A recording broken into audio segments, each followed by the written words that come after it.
Our next two topics are parallel and perpendicular lines. So with parallel lines, what we're looking for is two lines that have the exact same slope. If two lines have the same slope, we call them parallel, which abbreviation looks like two L's. And parallel lines are just that. They're lines that are equidistant at every single point along them. And for two lines to have equidistant from each point along them, these two lines have to have the exact same slope. Now there must be another characteristic that we want to look for with parallel lines as well, and that's that they have different y-intercepts. Because if they have the same slope and the same y-intercept, they're the same line, so they're not parallel, they're the same.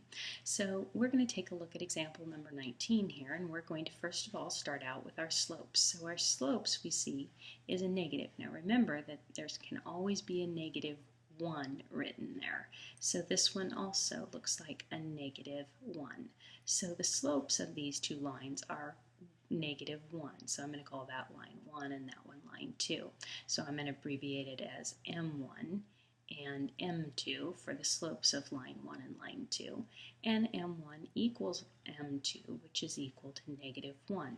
Now that's only part of the things that we need to check for the lines to be parallel. We also need to check their y-intercepts, and their y-intercepts here are not the same. So B1 does not equal B2.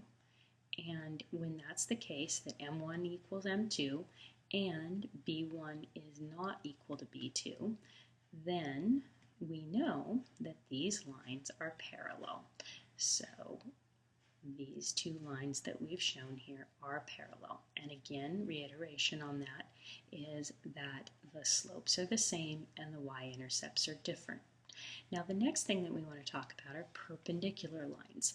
Perpendicular lines, abbreviated like that, like a T upside down, perpendicular lines are two lines that meet in a right angle.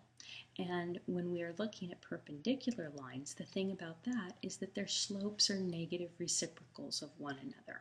Negative reciprocals mean that we take the opposite and flip it over, right? Take the reciprocal of it and we get the other one. Or another way of saying that is if we multiply the two, then we get a negative 1. So let's take a look at these two lines in example 20 and see if these are perpendicular lines. So we're interested in this one being line 1 and this one line 2. We're interested in slope 1 and slope 2. So if I take slope 1 here, which is a negative 1/2, the first thing I would do is take the opposite. So if I take the opposite means I now have a positive 1/2. And then the next thing I do is I take the reciprocal of that, and the reciprocal of 1/2 is 2. And now I'm going to say, is this M2? And if it is, then they're negative reciprocals, and that is indeed M2. And so I know that these are perpendicular. So that's one way of checking. And I'm just going to use the abbreviation there. Now, the y-intercepts with perpendicular lines does not matter whatsoever. You don't even have to worry about them because they can be the same when they are the same. That means that these two lines have crossed each other at their y-intercepts, and that's all it means. Now there's another way to tell if two lines are perpendicular as well. Another way to do that is to look at their slopes and see if when you multiply them, then you get a negative 1. So M1 times M2, does that equal a negative 1? So negative 1/2 times a positive 2, anything times its reciprocal is 1, and a negative times a positive is a negative. So therefore that is a negative 1. That's another way to tell that these are perpendicular.